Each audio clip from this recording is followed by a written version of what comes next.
Hi Sagittarius, 2026, love reading po tayo. Buhay, pag-ibig, relasyon, ano nga asahan nyo? Anong parating sa inyo?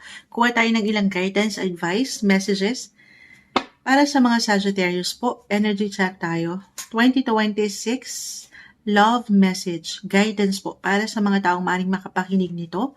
Sagittarius energy, message. Anong asahan nila ngayong bagong taon sa relasyon? Sinashuffle natin ito mabuti pero kumpol na sila. Napakadami. Gusto ko lamang po yung pinaka-advice. Ayan o. Kuha lang tayo ng ilang guidance. Susubukan nating maging straightforward. Sagittarius. Ayan na. Isa-isayin po natin. 8 of Wands as a Sagittarius. Traveler. May pagka-adventure. Exciting. Ang umaangat. The Justice card.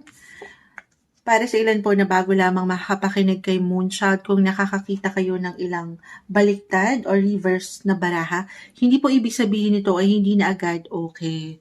Meron lamang po itong kalakip na mensahe. Sagittarius, no matter what your relationship status ngayon, single, in a relationship, or married, urong lang natin kayo, kuha pa tayo ng isa. 7 of Cups. Hindi kayo mawawalan. Meron kayong pagpipilian. Gusto niyo yun. Single.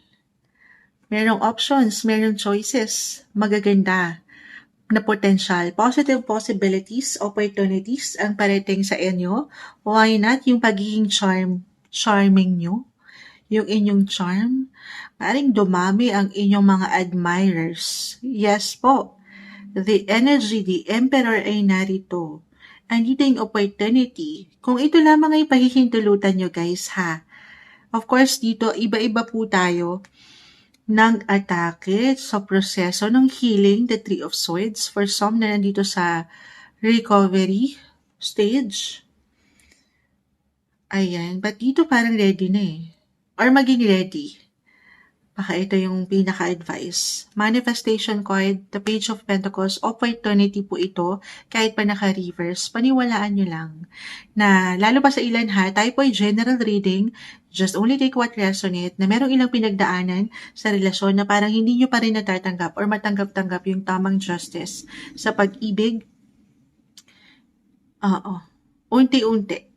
Hindi nyo kailangan madalian. Pero I feel na meron kayong masasolve.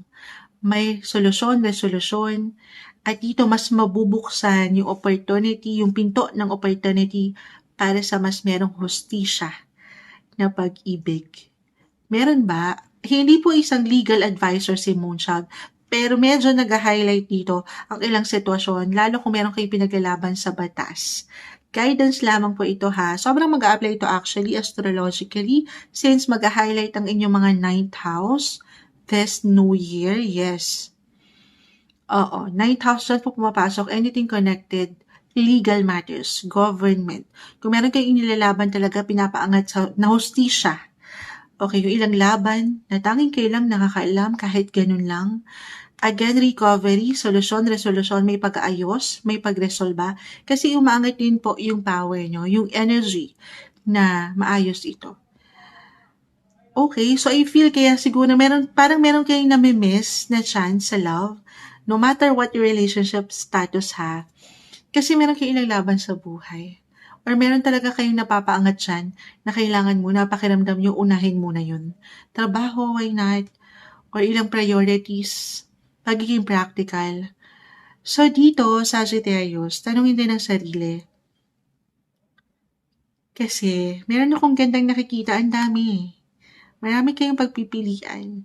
So, sana hindi nyo yun ma-miss, ang buhay kasi hindi laging andyan yung opportunity. So, grab it. Wow, grab mo na yan. Oo. Lalo pa for some din na nasa LDR, long distance relationship, may magandang possibility po dyan.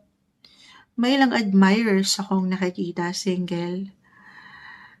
Pero just because umangat dito, sabi kasi ni Moonchild go with the flow. Okay? Sabi ko nga guys, iba-iba tayo ng atake ha. Dun sa healing, sa pagiging handa. Of course, you have to be ready, physically, mentally, emotionally. At meron akong healing, paggaling, paghilom ng ilang sugat na puso. Yes, magiging handa ang mga sitwasyon, ang universe ngayong bagong taon para maalayan kayo nung magagandang posibilidad. Deserve nyo to. May ilang exciting opportunities sa love. Or talaga may travel. Meron ba? Or merong pupunta sa inyo. A-fam na ba yan? Kasi nag-highlight po mag-highlight this year ang anything connected abroad. Kung magiging bukas kayo kahit over the net yung connection, why not? Merong ganda, may sagana, may paghilom, baka makatulong yun. Okay? Para higit kayong tumibay at maging malakas sa inyong mga buhay. Yes po. Or eto na tayo, lalayo pa ba tayo couples in a relationship, lalo kung meron na kayong ilang pinagdaanan na hindi kagaanan sa relasyon at naipaglaban nyo na yung justice, kumbaga, na magkasama pa rin. Ano man yung mga chances na ito na hindi madali, pero kinaya nyo na magkasama pa rin, naging stronger kayo lalo. Why not? The Seven of Cups, guys. Five of Swords. Page of Pentacles. Full of opportunities. Again, it could be something merong marireveal na katotohanan or justice. Connected din yan sa marriage. Yes po. For some, kung single, maring makatanggap kayo or kayo tong magpaparating ng love proposal, message sa inyong mga iniirog, or kung kayo yung mga nasa relasyon na nga at pinagtibay na kayo ng ilang pagkakataon, it could be a marriage proposal. Yes po. So, ang ganda, mas mature, mas malawak na yung pag-unawa nyo ngayon, mas matibay na Sagittarius sa love ang aangat, kumbaga 2.0 version, better version, kung paano nyo i-handle ang relasyon kasi nga mas na kayo. Pinatatag na rin kayo ng buhay. Higit kayong tumatatag, guys. Kahit pa sa mga pagkakataon, feeling nyo, hindi pa ready.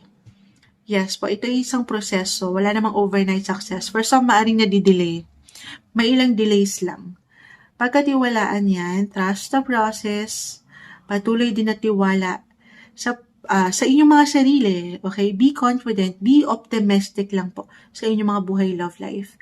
And of course, yung trust na pwede niyong may alay patuloy na paniniwala sa kanyang ibibigay sa inyo, sa inyong faith. Maging ano pa man po ang inyong religion, samahan ng patuloy na dasal, kung ano yung nilulook forward nyo pa sa inyong mga buhay, pag-ibig. Manifestation card, guys, hindi lang sa mga tala ito ipapaangat, pero higit sa Kanya. Sa ating nag-iisang Creator, ang Lord, syempre pa, wala siyang ibibigay sa inyo na hindi nyo matatanggap yung deserve nyo, yung justice na balance.